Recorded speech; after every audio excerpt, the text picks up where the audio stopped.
शरण में आपके शिकारी, कथा कहिए भोले भंडारी। मां पार्वती ने पूरा प्रश्न कर दिया। और यहां एक बड़ी अच्छी बात देखिए, हम लोग कथा करते हैं ना, भजनों को भी गाते हैं, कथाओं को भी गाते हैं। कभी कभी सरकार इतने भजन गा दिए हैं कि अपने ही द्वारा गाए हुए भजनों का विस्मरण हो गया है। कई भजन हो गए कि वर्षों से नहीं गाए, सुनने पर याद, अरे बाबू इसको तो कई दिनों से नहीं गाए हम लोग। भगवान शंकर राम कथा लिखे, रचि महेश निज मानस राखा, मां सती का शरीर शांत भया। राम कथा सगुण भगवान की उपासना है। मां सती का शरीर शांत भया, भगवान सती के वियोग में भगवान शंकर वैराग्य में चले गए, सगुण से ऊपर उठकर निर्गुण में पहुंच गए। और वो निर्गुण में पहुंचे तो जिस राम कथा की रचना की थी, वो राम कथा बाबा के मन मस्तिष्क में कहीं जाकर छिप गई। और इतने दिनों के बाद आज जब मां पार्वती ने प्रश्न किया है, तो वो जो राम कथा छिप गई थी, वही राम कथा हरहि राम चरित सब आए, हरहि राम चरित सब आए। प्रेम पुलक लोचन जल छाए, प्रेम पुलक लोचन जल छाए।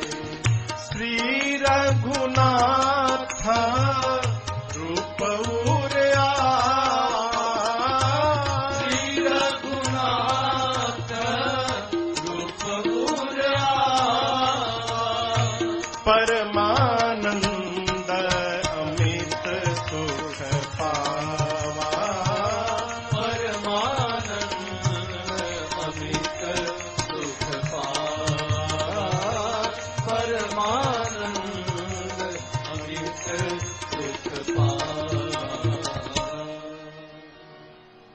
जैसे मां ने प्रश्न किया, भगवान शिव के हृदय में पूरा राम चरित्र आया, बाबा आनंद में आ गए। यहां भगवान शिव ने मां पार्वती की प्रशंसा की है। जीवन में जो भगवान की याद दिला दे वो प्रशंसनीय है।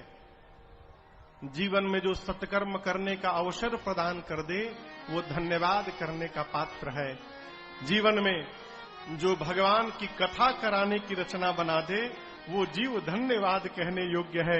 हम लोग भी प्रातः स्मरणीय पूज्य श्री चरण पूज्य श्री शिव चरण दास जी महाराज एवं पूज्य श्री गोपाल दास जी महाराज के चरणों में बारंबार निवेदन करते हैं, धन्यवाद करते हैं कि आपने इस बारीपुर धाम में राजन को कथा गाने का सौभाग्य प्रदान किया। हम आपको बहुत बहुत ये कठिन है, वो भगवान की कथा की रचना बना देना कठिन व्यवहार है। और एक बात समझिएगा, रुपए रखकर भगवान की कथा नहीं हो सकती। आप सोचे कि हम खूब रुपया जमा कर लें फिर भगवान की कथा जेकरा के चाहे बुला करवा सकी, असंभव। भगवान की कथा तो तभी हो सकती है जब आप पर भगवान की कृपा हो जाए। बिना कृपा के ये कथा होने वाली नहीं है। हमारे पूज्य महाराज श्री के एक परिकर हैं, जब उनके पास एक ट्रक था, एक, तो कहते महाराज जहिया 11 ट्रक हो जाए वो दिन राम कथा करवाए। आज 500 से ऊपर ट्रक है, कथा नहीं भई। इसका मतलब है कथा हो रही है, ये भगवत कृपा है। बिना भगवत कृपा के ये जीवन में क्षण आने वाला नहीं है। बाबू उन्हीं रखा, उन्हीं रखा, उन्हीं रखा, उन्हें ले जा पीछे की ओर, उन्हें से घुमाओ चारों ओर। ये हुई हुई कहीं कथों में डिस्टर्ब हो जाए हमरी। तनी ऊपरे रखा, कहीं छुआ मत जाओ केहू के।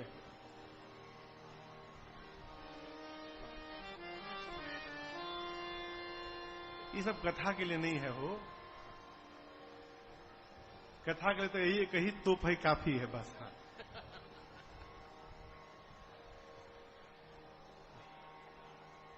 बाबू ले जाओ, उन्हें ले जा, उन्हें ले जा।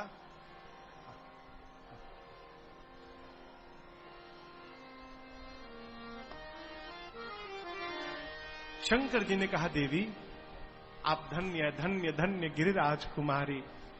भवानी जी, आपकी सब बात अच्छी लगी, लेकिन एक बात अच्छी नहीं लगी। आपने कहा कि निर्गुण भगवान सगुण कैसे हो गए, राम जी कोई और है। आपके मुख से ये बात अच्छी नहीं लगी। आपके अनुसार सगुण और निर्गुण दोनों दो हैं क्या? देवी, निर्गुण सगुण दो नहीं, दोनों एक हैं। सगुण ही अगुण ही नहीं कछु भेदा, सगुण ही अगुण ही नहीं कछु भेदा। गावहि मुनि पुराण बुद्ध वेदा, गावहि मुनि पुराण बुद्ध वेदा। अगुण अरूप अलख अज जोई, अगुण अरूप अलख अज जोई। भगत प्रेम बस सगुण सोई, भगत प्रेम बस सगुण सोई, भगत प्रेम बस सगुण सोई। बाबा कहते हैं, देवी सगुण में और निर्गुण में कोई अंतर नहीं है। कैसे अंतर नहीं है? पानी निर्गुण में है, पानी का अपना कोई आकार नहीं है, निराकार है। परंतु वही पानी जब बर्फ का गोला बनता है तो निराकार से साकार हो जाता है, उसको आकार मिल जाता है। तत्व वही है, तत्व नहीं बदला। जल में था तो निराकार था, और जब बर्फ बना तो साकार हो गया। उसी प्रकार भगवान भी निराकार है, भगवान का अपना कोई आकार नहीं है। परंतु उस निराकार भगवान को जब भगवान के भक्त देखने की कल्पना करते हैं, और भक्त जिस रूप की कल्पना करते हैं, भगवान उसी रूप में प्रकट होकर सामने आ जाते हैं। यही निराकार का साकार होना है। जिस रूप में जो चाहा भगवान उसी रूप में मिल गए। उसी प्रकार यदि आप भी चाहेंगे तो आपको भी मिलेंगे। लेकिन ये इतनी सहज व्यवहार नहीं है हो, इसके लिए बहुत खपना पड़ेगा। क्यों? भगवान तो मिले मिलाए हैं, लेकिन हम खपे नहीं, इसलिए हम पहचान नहीं पा रहे हैं। किसी ने कहा, महाराज हम जीवन में भक्ति प्रारंभ करना चाहते हैं। कैसे जीवन में भक्ति प्रारंभ हो, हम क्या करें कि हमारे जीवन की भक्ति प्रारंभ हो जाए? प्रश्न अच्छा है ना? क्या करें कि भक्ति प्रारंभ हो? महापुरुष ने कहा, पहले ये बताओ घर में कितने लोग हैं तुम्हारे? उसने कहा 4। कौन कौन है? मैं, मेरी पत्नी और मेरे 2 बच्चे, हम 4 लोग हैं। महापुरुष ने कहा, आज से 5 कहना शुरू कर दो। पूछा, 5 कौन? तुम, तुम्हारी पत्नी, तुम्हारे 2 बच्चे और तुम्हारे घर के ठाकुर जी। आज से कहो कि हम 5 लोग हैं। यही जीवन में भक्ति का प्रारंभ है। आज तक तुम 4 का जन्म दिवस मनाते थे, कल से 5 का जन्मदिन मनेगा। आज तक घर में 4 लोगों का भोजन बनता था, कल से 5 लोगों का भोजन बनाना प्रारंभ कर दो। आज तक तुम 3 लोगों के लिए समय निकालते थे, कल से 4 के लिए समय निकालना प्रारंभ कर दो। यही जीवन में भक्ति का प्रारंभ है। हम भगवान को अपने जैसा मान लें, अपना मानकर व्यवहार प्रारंभ करें। अगर ऐसे मानकर व्यवहार करने लगेंगे ना, तो एक दिन घर में बैठे बिठाए भगवान का दर्शन हो जाए। हमारे श्री धाम वृंदावन में एक माई थी, लाला को रखती थी। लाला को घरवा वाले घर भर कहते कि माई पगला गई है, इसको और कोई काम धंधा नहीं है, ये दिन भर मूर्ति में लगी रहती है। और लाला को ही नहलाती थी, खिलाती थी, पहनाती थी। एक दिन माई सुबह से खाना पीना छोड़ दी। बच्चों ने कहा क्या हुआ माई? माई ने कहा मेरे लल्ला को बुखार हो गया है, मेरे लाला को बुखार हो गया है। अब बच्चे समझे मना कि मूर्ति को कैसे बुखार होगा। अब माई अन्न पानी सब त्याग दी, नहीं पहले डॉक्टर को बुलाओ। तो उस माई के लड़के का एक दोस्त था, वो डॉक्टर था। बेटा डॉक्टर को फोन किया, कहा मित्र यार देखो तुमको आना पड़ेगा, मैं भी बोलने में भी मुझे शर्म आ रही है। माई एक मूर्ति रखी है, अगर ये मूर्ति को बुखार हो गया है, अब वो जब तक तुम आकर मूर्ति को चेक नहीं करोगे, दवा नहीं दोगे, तब तक वो खाना नहीं खाएगी। दोस्त बिगड़ गया, वो मजाक बना के रखे वो मेरी मेडिकल पढ़ाई का, यही बचा है कि मैं मूर्ति को जाकर टेस्ट करूं। वो पांव पे गिर गया, हाथ जोड़ लिया, कहा मित्र आ जाओ, मेरी मां भूखों मर जाएगी। खैर बोला शाम को आऊंगा। शाम को लौटा, माई मूर्ति को लेके बैठी थी, मेरे लाला को बुखार हो गया है। इस सत्य घटना सुना रहा हूं आपको।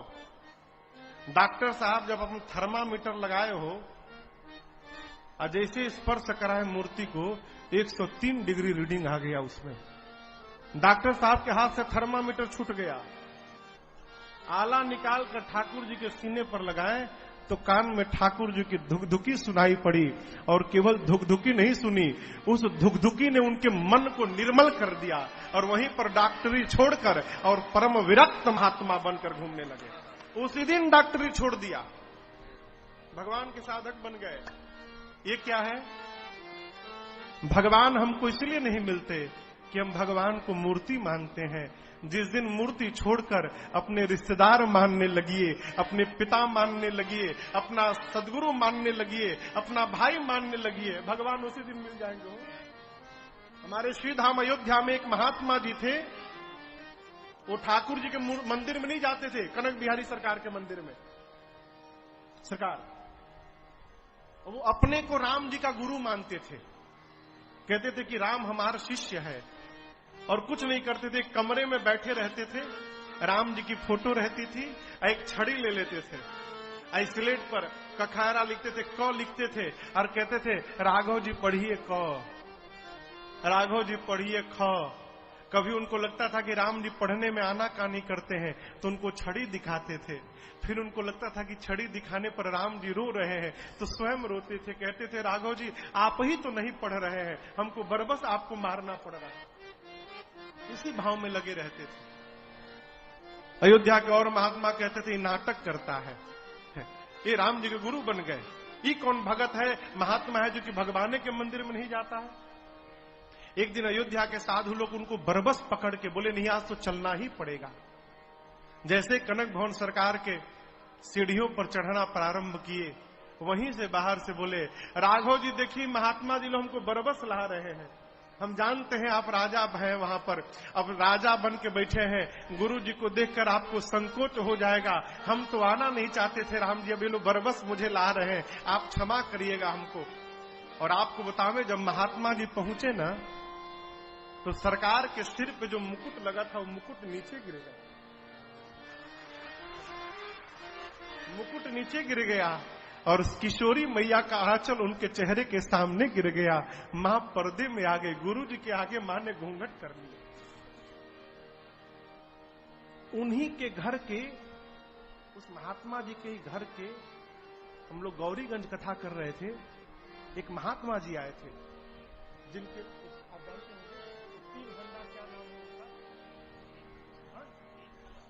तीन कलश स्थान उसी घर के,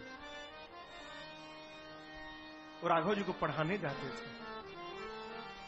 किशोरी मैया ने पर्दा कर लिया, क्यों?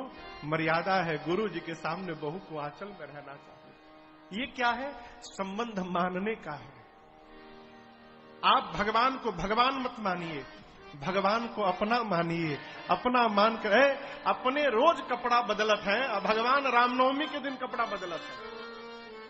जन्माष्टमी के दिन कपड़ा बदलत है और कहते हैं हमारे पर तो भगवान की कृपा नहीं हो रही है, ये जन्म में तो होने से रहा। यहां भगवान शंकर कहते हैं देवी भगत प्रेम बस सगुण सो। भगवान केवल भक्तों के प्रेम के कारण सगुण होते हैं। देवी राम जी के न आदि का पता न अंत का पता, बिना पांव के चलते हैं, बिना नेत्र के देखते हैं, बिना नासिका के सुगंध लेते हैं, बिना श्रवणों के श्रवण करते हैं, बिना कर के व्यवहार करते हैं, बिना शरीर स्पर्श करते हैं, बिना मुख भोजन करते हैं, बिना जिह्वा सबसे बड़े वक्ता हैं। ये वही राम जी हैं जिनके नाम का स्मरण करके काशी में मरने वाले जीव को मैं मुक्त करता हूं। मां ने कहा प्रभु राम जी मनुष्य शरीर में क्यों आए?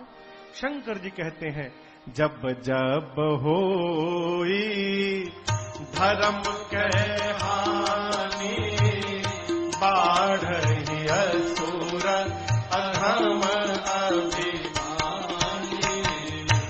करहि अनीति जाय नहीं परनी, तिदहि विप्र धेनु सुर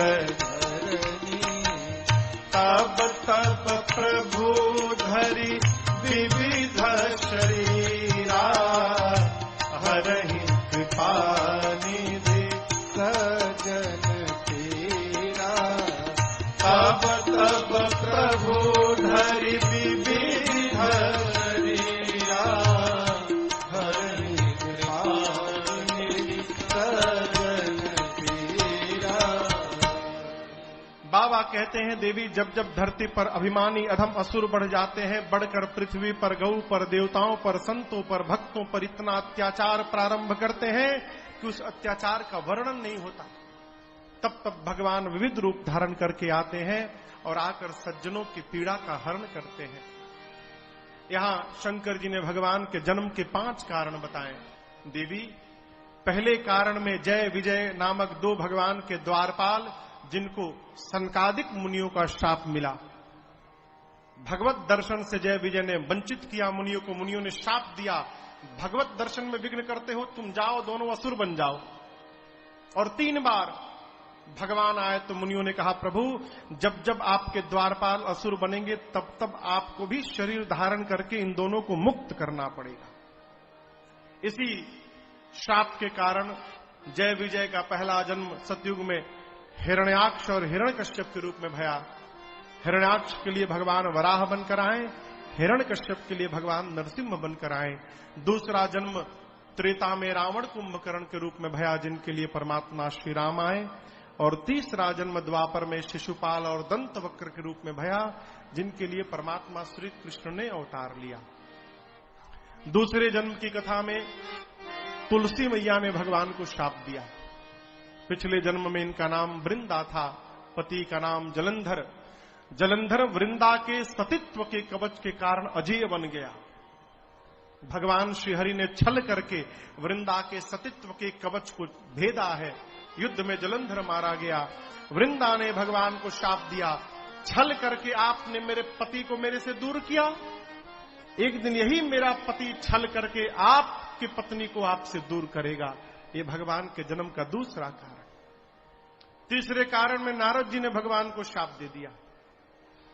आप कहेंगे महाराज नारद जी भी शाप दे दिए? देखिए कई लोग कहते हैं महाराज हमारा लड़का बहुत बुद्धिमान हो, 10 रुपया लगावेला 15 रुपया ले आवेला। 10 रुपया लगाकर यदि आपका बच्चा 15 ला रहा है तो आपका बच्चा बुद्धिमान नहीं है, आपके बच्चे पर भगवान की कृपा बरस रही है, इसको स्वीकार करिए। जीवन में कुछ उपलब्धि प्राप्त हो रही है और यदि आपने उसको अपना पुरुषार्थ मान लिया तो अभिमान होने से कोई रोक नहीं सकता है। और यदि उपलब्धि को यदि आपने भगवान की कृपा मान लिया तो कितनी भी ऊंचाई को प्राप्त कर लीजिए, आपके मन मस्तिष्क में अभिमान आने वाला नहीं है। नारद जी की तपस्या इसलिए नहीं टूटी कि भगवान रक्षा कर रहे थे। नारद जी को लगा कि हमरे भीतर इतना पावर आ गइल बा कि कामदेव हार गए। सरकार, भगवान को लगा ये तो नारद जी को अभिमान हो गया। भगवान ने डारा माया में घुमाया इनको, विवाह की कल्पना किए, कन्या देखी इतनी सुंदर है, यदि भगवान का चेहरा उधार लूंगा तो माला मिल जाएगी। भगवान से कहे प्रभु एक दिन के लिए उधार दीजिए चेहरा, विवाह करके चेहरा लौटा दूंगा आपको। अब आप कहिए चेहरा कहीं उधार मिलता है शादी के लिए है? भगवान ने बना दिया बानर और स्वयं राजकुमार बन के भगवान ही चले गए। भगवान की माया ने भगवान के ही गले में माला पहना दिया। नारद जी को पता चला इतना बड़ा छल मेरे साथ। दो शंकर भगवान के गण हंस रहे थे, दोनों को शाप देकर राक्षस बना दिया। और चलिए नारद जी भगवान के पास। मार्ग में राम जी मिले, भगवान श्रीहरि मिले। नारद जी टूट पड़े। पहला वाक्य, कपटी है आप, दूसरे का सुख पचा नहीं पाते हैं आप। मैंने कन्या के बारे में बताया और मुझे बानर बनाकर अपने विवाह कर लिए। आपका कपट उसी दिन दिखाई पड़ गया था। समुद्र मंथन में से जहर निकला तो शंकर के पास भिजवा दिए, और लक्ष्मी और मणि निकली तो अपने पास रख लिए। जो मन करता है वही करते हैं आप। आज तक आपको किसी ने ठीक नहीं किया, ये नारद आज ठीक करके छोड़ेगा। पहला श्राप देता हूं, जिस राजकुमार का शरीर धारण किया वही शरीर नीचे धारण करना पड़ेगा। मैंने कहा अपना रूप दीजिए, बानर बनाया। दूसरा श्राप, आप मनुष्य बनिएगा तो वानर ही आपकी सहायता करेंगे। मैं गया था उपकार के लिए, आपने मेरा अपकार किया। तीसरा श्राप, जिस प्रकार विश्व मोहिनी के लिए मैं रो रहा हूं, एक दिन अपनी पत्नी के लिए आपको भी रोना पड़ेगा। ये राम जी के जन्म का तीसरा कारण।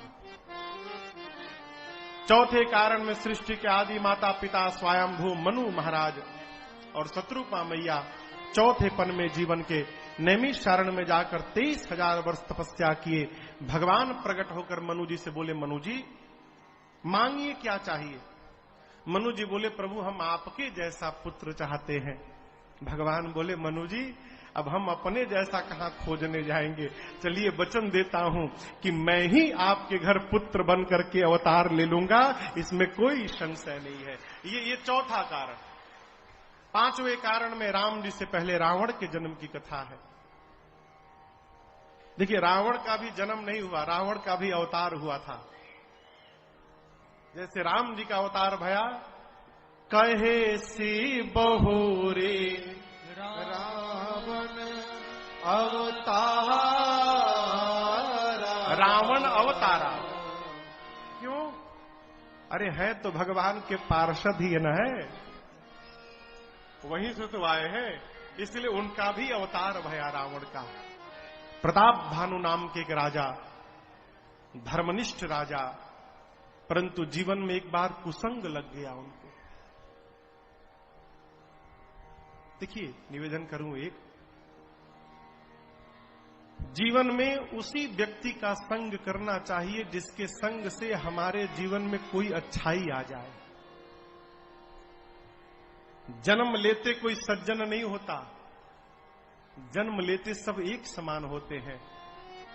वर्षा ऋतु के प्रसंग में किष्किंधा कांड में राम जी सूखे तालाबों में, जिन तालाबों में जल सूख चुका है, वर्षा के बाद बूंद जाने लगे उन तालाबों में, तो राम जी कहते लक्ष्मण उस सरोवर को देखो, सिमटी सिमटी जल भरही तालाब।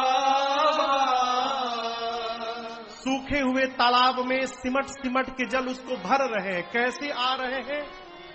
जिमी सदगुण सजन पही आवा।